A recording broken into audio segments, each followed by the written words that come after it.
আসসালামু আলাইকুম। আজকে আমি চলে এসেছি আরও একটি জমিদার বাড়িতে, যেটাকে আমরা শশীরায় জমিদার বাড়ি বলে চিনি। এটাও সেই কুল পদ্ধতিতেই অবস্থিত। আমি এখন আছি মাদারীপুরের সেই বিখ্যাত জমিদার বাড়ির সদনে। দেখতে পাচ্ছেন বাড়িটা অনেক বড়, আসলে বলার মতন না, আপনারা আসতে পুরোপুরি মুগ্ধ হয়ে যাবেন।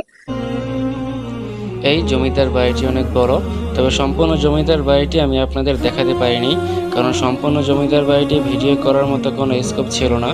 এই জমিদার বাড়িটিতে এখন অনেক মানুষ বসবাস করে, যার কারণে আমি ভিতরের রুমগুলো দেখাতে পারিনি।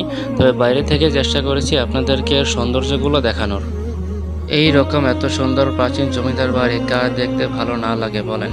এই জমিদার বাড়িটি প্রায় 250 বছরের পুরনো। এই বাড়িটির চারপাশে গাছ লতা পাতায় ঘিরে আছে, যা এই বাড়িটিকে দেখতে আরো আকর্ষণীয় করে তুলছে।